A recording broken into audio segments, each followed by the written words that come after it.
నమస్కారం ఘంటారావానికి స్వాగతం ముందుగా ప్రధానాంశాలు రాహుల్ హిందుత్వ వ్యాఖ్యలపై లోక్సభలో దుమారం కాంగ్రెస్ అగ్రనేత క్షమాపణ చెప్పాలన్న ప్రధాని అమిత్ షా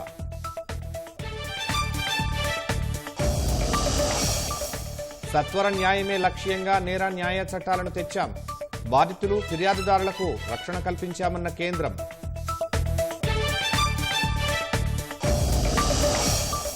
గవర్నర్ రాధాకృష్ణన్తో ముఖ్యమంత్రి రేవంత్ రెడ్డి భేటీ మంత్రివర్గ విస్తరణ ఎమ్మెల్సీల ఎంపిక కొత్త బిల్లులపై చర్చ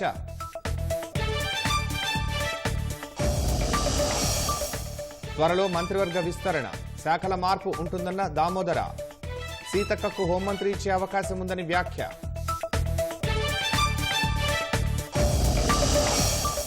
ముఖ్యమంత్రి పార్టీ ఫిరాయింపుల్ని ప్రోత్సహించడం దారుణం స్పీకర్కు అనర్హత పిటిషన్ అందిస్తామన్న ఏలేటి మహేశ్వర్ రెడ్డి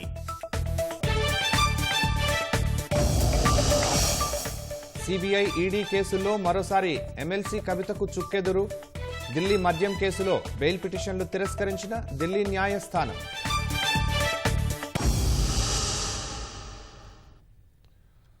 లోక్సభలో రాహుల్ గాంధీ ప్రసంగంపై పెను దుమారం చెలరేగింది హిందువులుగా చెప్పుకునేవారు హింసను ద్వేషాన్ని అసత్యాలను ప్రచారం చేస్తున్నారని రాహుల్ ఆరోపించారు ఆయన వ్యాఖ్యలను ప్రధాని నరేంద్ర మోదీ కేంద్ర హోంమంత్రి అమిత్ షా తప్పుబట్టారు రాహుల్ క్షమాపణ చెప్పాలని అమిత్ షా డిమాండ్ చేశారు అనేక అంశాలను ప్రస్తావించిన రాహుల్ గాంధీ ప్రతిపక్షం అంటే శత్రువు కాదని అధికార పక్షం పని సులభం చేసేందుకే తాము ఇక్కడున్నామని చెప్పుకొచ్చారు హిందూత్వ అంశంపై లోక్సభలో ప్రతిపక్ష నేత రాహుల్ గాంధీ చేసిన వ్యాఖ్యలు పెను దుమారానికి దారితీశాయి రాష్ట్రపతి ప్రసంగానికి ధన్యవాదాలు తెలిపే తీర్మానంపై చర్చ సందర్భంగా రాజ్యాంగంపై దాడి జరుగుతోందని రాహుల్ గాంధీ ఆరోపించారు అధికార భాజపా ప్రతిపాదించిన అంశాలను వ్యతిరేకిస్తున్న లక్షలాది మందిపై దాడి జరుగుతోందని చెప్పారు తనపైన వ్యక్తిగతంగా దాడి జరిగిందని రాహుల్ గాంధీ అన్నారు కొందరు నేతలు ఇప్పటికీ జైలులో ఉన్నారని చెప్పారు ప్రధాని మోదీ ఆదేశాల మేరకు తనపై 20 కేసులు నమోదయ్యాయని తనకిచ్చిన ఇంటిని కూడా లాగేసుకున్నారని ఆరోపించారు ఈడీ 55 గంటలకు పైగా ప్రశ్నించిందని వివరించారు అన్ని మతాలు ధైర్యంగా ఉండమనే ప్రబోధిస్తున్నాయని రాహుల్ వివరించారు అయితే హిందువులుగా చెప్పుకుంటున్న వారు 24 గంటలు కేవలం అహింస ద్వేషం అసత్యమే మాట్లాడుతున్నారని మీరు అసలు హిందువులేనా అని రాహుల్ ప్రశ్నించారు ఈ వ్యాఖ్యలపై అధికార పక్షం తీవ్రంగా అభ్యంతరం తెలిపింది हिंदुस्तान के इतिहास में 3 फाउंडेशनल आइडियाज हैं मोदी जी ने अपने भाषण में एक दिन कहा कि हिंदुस्तान ने किसी पर आक्रमण नहीं किया उसका कारण है क्योंकि ये देश अहिंसा का देश है ये देश डर का देश नहीं है तो हमारे सारे के सारे महापुरुषों ने अहिंसा की बात की डर मिटाने की बात की डरो मत डराओ मत और दूसरी तरफ शिव जी कहते हैं डरो मत डराओ मत अभय मुद्रा दिखाते हैं अहिंसा की बात करते हैं त्रिशूल को जमीन में गाड़ देते हैं और जो लोग अपने आप को हिंदू कहते हैं वो 24 घंटा हिंसा हिंसा हिंसा नफरत नफरत नफरत असत्य सत्य असत्य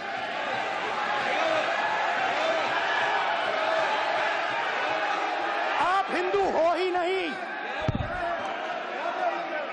हिंदू धर्म में साफ लिखा है सत्य के साथ खड़ा होना चाहिए सत्य से पीछे नहीं हटना चाहिए सत्य से नहीं डरना चाहिए अहिंसा हमारा प्रतीक है अभय मुद्रा ऐसे कीजिए अभय मुद्रा नहीं आएगा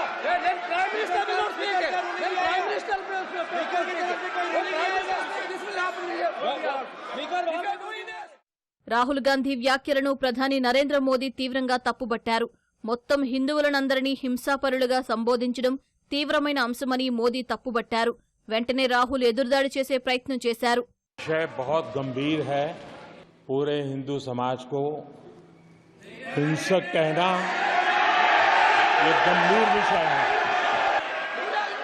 नहीं नहीं नहीं नहीं नहीं नहीं नरेंद्र मोदी जी पूरा हिंदू समाज नहीं है बीजेपी पूरा हिंदू समाज नहीं है आरएसएस पूरा हिंदू समाज नहीं है రాహుల్ గాంధీ వ్యాఖ్యలను కేంద్ర హోంమంత్రి అమిత్ షా తప్పుబట్టారు హిందువులందరినీ హింసావాదులుగా అభివర్ణించినందుకు రాహుల్ క్షమాపణ చెప్పాలని ఆయన డిమాండ్ చేశారు आपके गाइडेंस के बाद भी बार बार तस्वीर बताना पूरे बीजेपी को हिंसा कर रही है ऐसे कहना, खड़े होकर एक दूसरे के बीच में हस्तधून करना, सारे नियम इनको लागू नहीं होते हैं। नियम मालूम नहीं है तो ट्यूशन रख ले साहब। सदन इस तरह से नहीं चल सकता है। ये सदन, मेरा आपसे आग्रह है कि ये सदन ऑर्डर में रहना चाहिए, नियमों के अनुसार रहना चाहिए। ये हम सभी सदस्यों का आपसे विनंती। తర్వాత చర్చ కొనసాగించిన రాహుల్ గాంధీ అగ్నిపథ్ పథకం సైన్యానికి దేశభక్తులకు వ్యతిరేకమన్నారు. తాము అధికారంలోకి వస్తే ఆ పథకాన్ని రద్దు చేస్తామన్నారు.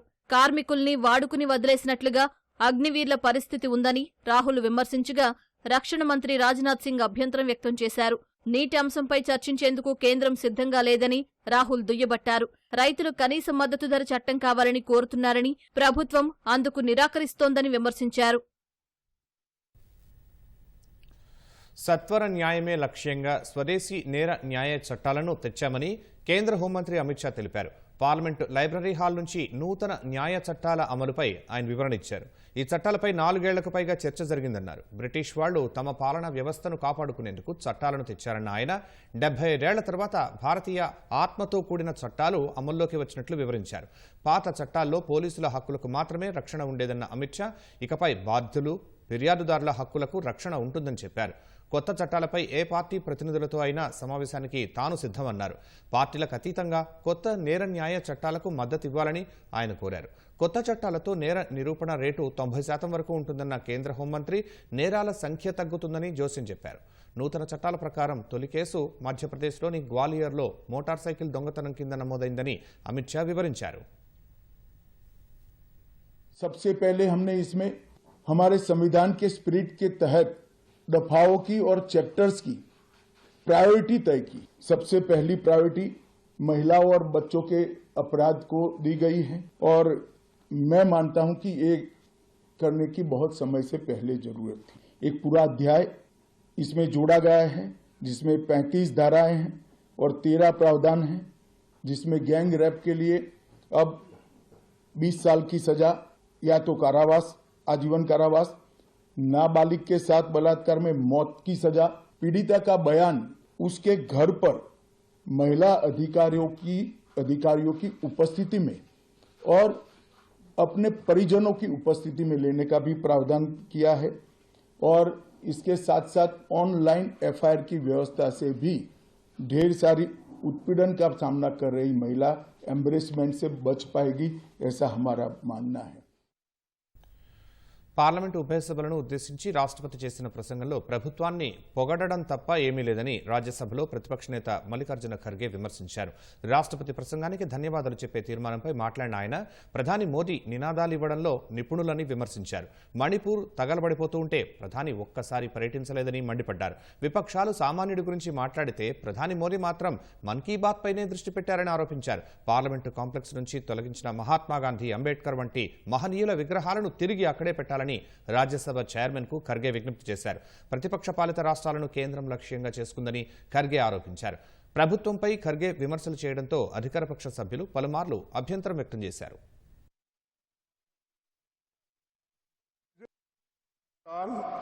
राष्ट्रपति जी का पहला अभिभाषण 31 जनवरी को हुआ था और 27 जून को दूसरा अभिभाषण 18वीं लोकसभा के गठन के बाद हुआ। पहला अभिभाषण चुनावी था और दूसरा उसी की कॉपी जैसा है वैसा ही, न दिशा है न कोई विजन है कि इसमें गरीबों के लिए, दलितों के लिए, पिछड़ों के लिए, अल्पसंख्यक के लिए कुछ भी नहीं है। पिछली बार की तरह ये केवल तारीफ का फूल बांधने वाला अभिभाषण है। 5 రోజుల పాటు ఢిల్లీలో కాంగ్రెస్ పెద్దలతో చర్చలు జరిపిన సీఎం రేవంత్ రెడ్డి రాజ్భవన్లో గవర్నర్ రాధాకృష్ణన్తో సమావేశమయ్యారు. ప్రధానంగా మంత్రిమండలి విస్తరణ, గవర్నర్ కోటా ఎమ్మెల్సీల ఎంపిక సహా పలు బిల్లులకు సంబంధించి చర్చించినట్లు సమాచారం. రాష్ట్రంలో తాజా రాజకీయ పరిస్థితితో పాటు ప్రభుత్వం అమలు చేస్తున్న పలు సంక్షేమ అభివృద్ధి కార్యక్రమాలు వారి మధ్య చర్చకొచ్చినట్లు తెలుస్తోంది. ఈ నెల 7 తర్వాత ఆషాఢ మాసం వస్తుండటంతో అంతకు ముందే కొత్త మంత్రులతో ప్రమాణ స్వీకారం చేయాలన్న భావనతో ఉన్నట్లు సమాచారం. త్వరలో జరగనున్న అసెంబ్లీ సమావేశాల్లో ఆర్ఓఆర్ చట్టం సహా భూ చట్టాలను అన్నింటినీ ఏకం చేసి ఒక గొడుగు కిందకు తీసుకొస్తున్న బిల్లుపైన గవర్నర్ రాధాకృష్ణన్తో సీఎం రేవంత్ రెడ్డి చర్చించినట్లు తెలుస్తోంది. వైద్యారోగ్య శాఖ మంత్రి దామోదర రాజనరసింహ కీలక వ్యాఖ్యలు చేశారు. మినిస్టర్స్ క్వార్టర్స్లోని తన నివాసంలో మీడియాతో ఇష్టాగోష్ఠిగా మాట్లాడిన ఆయన త్వరలోనే మంత్రివర్గ విస్తరణ చేపట్టే అవకాశం ఉందని వ్యాఖ్యానించారు. కొత్తగా 5-6గురికి మంత్రివర్గంలో చోటు దక్కనుందన్న దామోదర శాఖల మార్పులకు సైతం అవకాశం ఉందన్నారు. కీలకమైన హోంశాఖను మహిళా స్త్రీ శిశు సంక్షేమ శాఖ మంత్రిగా వ్యవహరిస్తున్న సీతక్కకు ఇచ్చే అవకాశం ఉందన్నారు. మంత్రివర్గంలో కుల సమీకరణాల ఆధారంగా ముదిరాజ్ రెడ్డికి చోటు దక్కనుందన్నారు. రాజగోపాల్ రెడ్డికి మంత్రివర్గంలో స్థానం ఉంటుందన్న దామోదర హైదరాబాద్ నుంచి దానం నాగేందర్కి చోటు కల్పించే ఆస్కారం ఉందన్నారు. ఉమ్మడి నిజామాబాద్ జిల్లా నుంచి మరొకరికి చోటు దక్కనున్నట్టు పేర్కొన్నారు. పార్టీలు మారిన వారికి మంత్రివర్గంలో చోటు ఇవ్వద్దనుకున్నప్పటికీ రాజకీయ సమీకరణాల నేపథ్యంలో చోటు దక్కనుందన్నారు.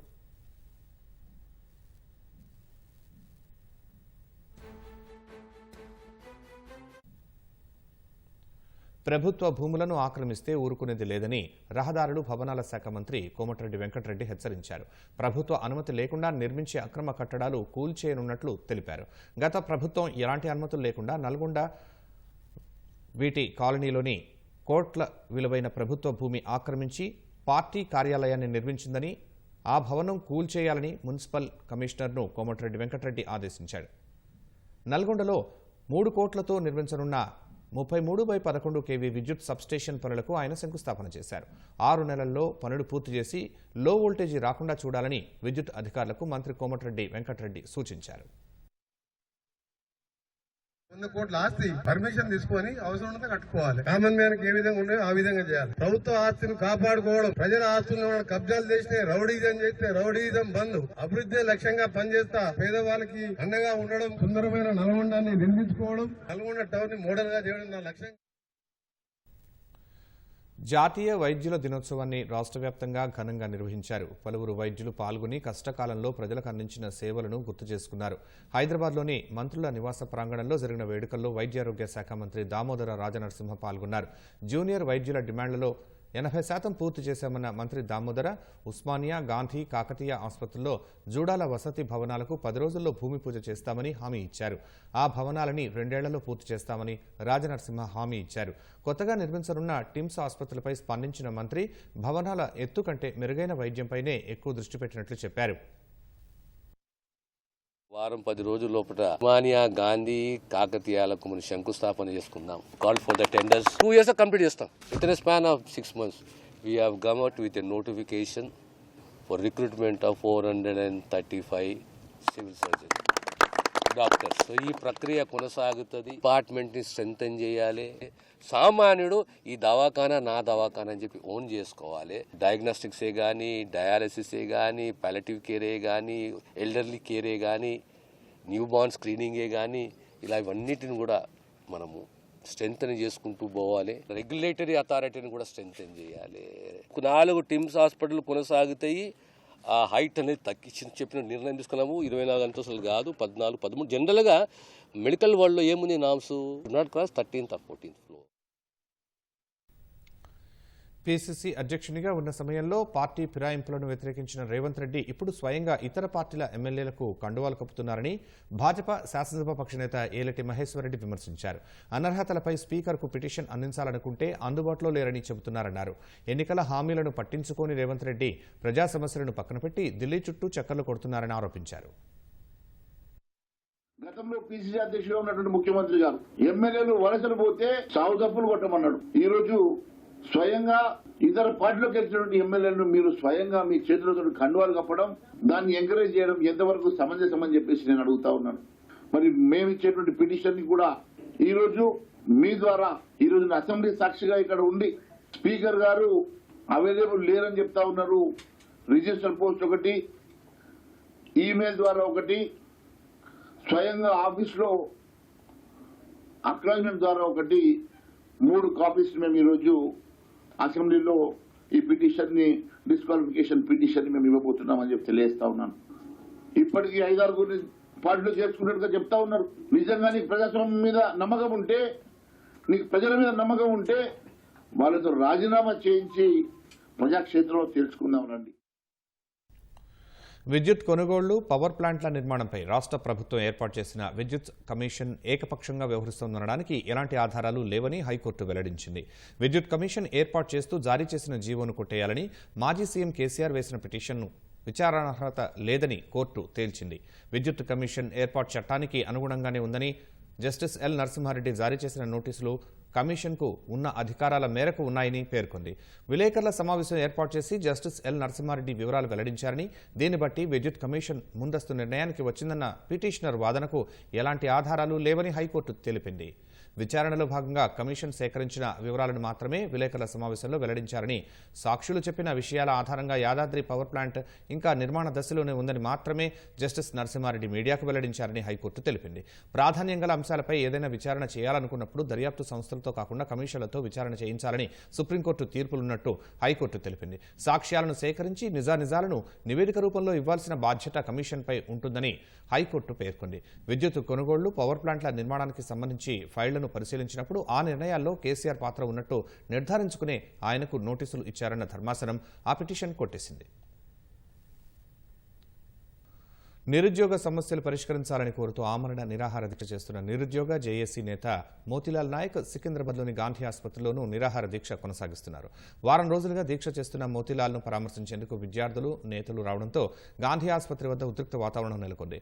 రోడ్డుపై బైఠాయించి ఆందోళనకు దిగిన విద్యార్థులు జనగామ ఎమ్మెల్యే పల్లా రాజేశ్వరరెడ్డిని పోలీసులు అరెస్టు చేశారు.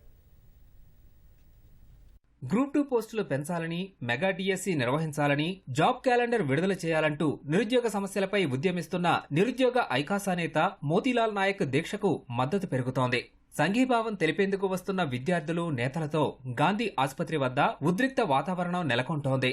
మోతీలాల్ నిరాహార దీక్షకు మద్దతుగా గాంధీ ఆసుపత్రిలోకి వెళ్లేందుకు యత్నించిన బీఆర్ఎస్పీ నాయకులతో పాటు ఓయూ విద్యార్థుల్ని పోలీసులు అడ్డుకున్నారు.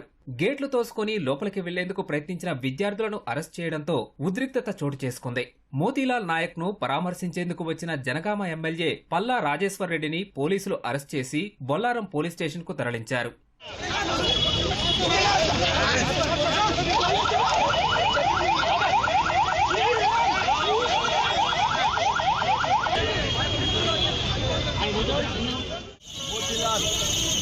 మొబైల్ ప్లీజ్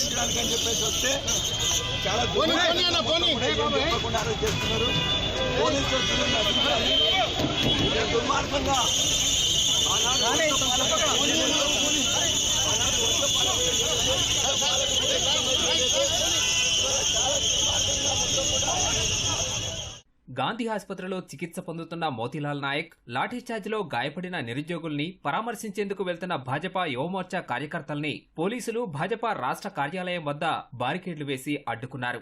దీంతో పోలీసులకు, యువమోర్చా కార్యకర్తలకు మధ్య వాగ్వాదం, తోపులాట జరిగింది. ఉస్మానియా యూనివర్సిటీలో మోతీలాల్ నాయక్ దీక్షకు మద్దతుగా విద్యార్థులు ఆందోళనకు దిగారు. ఆర్ట్స్ కళాశాల వద్ద బైఠాయించిన విద్యార్థులు మెగా డిఎస్సిని ప్రకటించాలని డిమాండ్ చేశారు. ప్రభుత్వం స్పందించకపోతే తమ ఆందోళనను ఉధృతం చేస్తామన్నారు. ఆందోళన చేస్తున్న విద్యార్థుల్ని పోలీసులు అరెస్ట్ చేశారు. ప్రభుత్వంలో విద్యార్థులను మోసం చేసి రెచ్చగొట్టి ఓట్లేపించుకొని ఈ రోజు ప్రభుత్వం వచ్చిన తర్వాత ఈ రోజు ఆ రోజు చెప్పినటువంటి జాబ్ క్యాలెండర్ 2 లక్షల ఉద్యోగాలు, సంవత్సరానికి 2 లక్షలు వేసిన ఉద్యోగాలను, అదే విధంగా గ్రూప్ 1 1:100 ఇస్తానని ఇప్పటి వరకు ప్రకటించలేదు. అదే విధంగా గ్రూప్ 2 2,000 పెంచుతామని ఇప్పటి వరకు పెంచలేదు. అదే విధంగా గ్రూప్ 3 3,000 పెంచుతామని ఇప్పటి వరకు పెంచలేదు. కాబట్టి ఇవి అన్నిటికీ నిరసనగా ఈ రోజు మోతీలాల్ అనే వ్యక్తి గాంధీ హాస్పిటల్లో దీక్ష కూర్చున్నాడు. వారికి మద్దతుగా ఈ రోజు మేము రాష్ట్ర నలుమూలల ఈ రోజు రాష్ట్ర ప్రభుత్వానికి వ్యతిరేకంగా నిరసనలు తెలియజేస్తాం. ఇక్కడ రాష్ట్ర ప్రభుత్వాన్ని ఒకటే డిమాండ్ చేస్తున్నాం, మీరు వెంటనే జాబ్ క్యాలెండర్ విడుదల చేయాలి. ఏ రకంగా అయితే కేసీఆర్ మోసం చేసిండో ఇక్కడ రేవంత్ రెడ్డి కూడా అదే రకంగా మోసం చేస్తూ మా నిరుద్యోగుల ఒక ఆవేశాన్ని కావచ్చు, ఆలోచన కావచ్చు, మా బాధని ఓన్ చేసుకున్న 3 దొంగలు ఉన్నారండి. ఆ 3 దొంగలు నెంబర్ 1 పల్మూరు వెంకట్, తీమారు మల్లన్న, అదేవిధంగా కోదండరెడ్డి. మరి కోదండరెడ్డి గారు ప్రతిసారి నువ్వు వచ్చినావు కదా, లాస్ట్ టైం సమస్యలు ఉంటే ఇంతవరకు ఎందుకు రాలే? ఆ పరిష్కారానికి ఎందుకు రాలే? ఈ పరిష్కారం చేసే దిశగా నీ అడుగులు ఎందుకు వేయట్లే? కాబట్టి ఈ 3 మేము డిమాండ్ చేస్తాము, నైతిక బాధ్యత వహించి మీ పదవులకు రాజీనామా చేసి మా పోరాటానికి మీరు ముందుండి నడిపించాలని చెప్పేసి పెద్దన్నగా మిమ్మల్ని కోరుకోవడం జరుగుతుంది. ఎన్నికల సమయంలో హామీలతో ఊదరగొట్టిన నేతలకు నిరుద్యోగుల ఆవేదన ఎందుకు అర్థం కావట్లేదని మాజీ మంత్రి భారస ఎమ్మెల్యే హరీష్ రావు ప్రశ్నించారు. గాంధీ ఆసుపత్రిలో ఆమరణ నిరాహార దీక్ష చేస్తున్న మోతీలాల్ నాయక్ను పరామర్శించేందుకు వెళుతున్న ఎమ్మెల్యే పల్లా రాజేశ్వరరెడ్డి, భారస విద్యార్థి నాయకులను అరెస్టును ఆయన ఖండించారు. నిరుద్యోగుల డిమాండ్లను ప్రభుత్వం పరిష్కరించకుండా పరామర్శించేందుకు వస్తున్న వారిని అడ్డుకోవటం అప్రజాస్వామికమని, ఇదేనా మీ ప్రజాపాలన అని ప్రశ్నించారు. డిమాండ్ల సాధన కోసం ఆందోళన చేస్తున్న నిరుద్యోగుల పట్ల పోలీసులు వ్యవహరిస్తున్న తీరుపై భారత కార్యనిర్వాహక అధ్యక్షుడు కేటీఆర్ ఆగ్రహం వ్యక్తం చేశారు. గాంధీ ఆసుపత్రి వద్ద నిరుద్యోగ యువకులపై పోలీసులు లాఠీచార్జ్ చేయటాన్ని తీవ్రంగా తప్పుబట్టారు. ఆందోళన చేస్తున్న నిరుద్యోగులకు భారస అండగా ఉంటుందని భరోసా ఇచ్చిన ఆయన, ప్రభుత్వం నిరుద్యోగుల డిమాండ్లను పట్టించుకోకపోతే ఆందోళన ఉధృతం చేస్తామని కేటీఆర్ హెచ్చరించారు.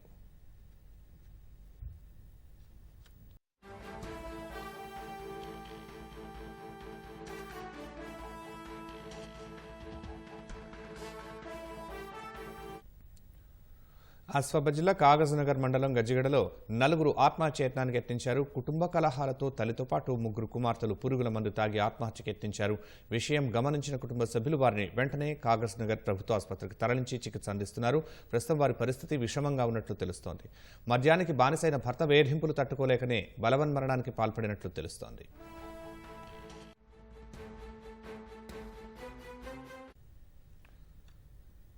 విశ్రాంత ఐఏఎస్ అధికారి కెఎస్ శ్రీనివాసరాజు రాష్ట్ర ప్రభుత్వ సలహాదారుగా నియమితులయ్యారు. 1999 బ్యాచ్కు చెందిన శ్రీనివాసరాజు రాష్ట్ర విభజన సమయంలో ఏపీ క్యాడర్కు వెళ్లారు. అనంతరం డిప్యుటేషన్పై రాష్ట్రంలో పనిచేశారు. డిప్యుటేషన్ గడువు ముగియడంతో తిరిగి ఏపీకి వెళ్లిన శ్రీనివాసరాజు ఇటీవలే స్వచ్ఛంద పదవీ విరమణ తీసుకున్నారు. ప్రస్తుతం శ్రీనివాసరాజుని మౌలిక వసతులు, ప్రాజెక్టుల సలహాదారుగా రాష్ట్ర ప్రభుత్వం నియమించింది.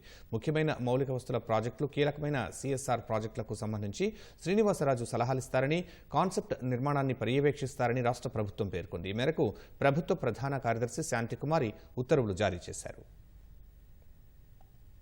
ఢిల్లీ మద్యం కేసులో భారస ఎమ్మెల్సీ కవితకు ఢిల్లీ హైకోర్టులో చుక్కెదురైంది. మద్యం విధానానికి సంబంధించిన ఈడీ, సిబిఐ కేసుల్లో కవితకు బెయిల్ ఇచ్చేందుకు ఢిల్లీ హైకోర్టు నిరాకరించింది. కవిత దాఖలు చేసిన 2 బెయిల్ పిటిషన్లు తిరస్కరించింది. ఈడీ, సిబిఐ వాదనలను పరిగణలోకి తీసుకున్న జస్టిస్ స్వర్ణకాంత శర్మ ఈ మేరకు తీర్పు వెలువరించారు. ఢిల్లీ మద్యం విధానం కేసులో కవితను మార్చి 15న ఈడీ, ఏప్రిల్ 11న సిబిఐ అరెస్టు చేసింది. ఈ కేసులకు సంబంధించి జ్యుడిషియల్ కస్టడీలో భాగంగా కవిత ప్రస్తుతం తీహార్ జైల్లో ఉన్నారు.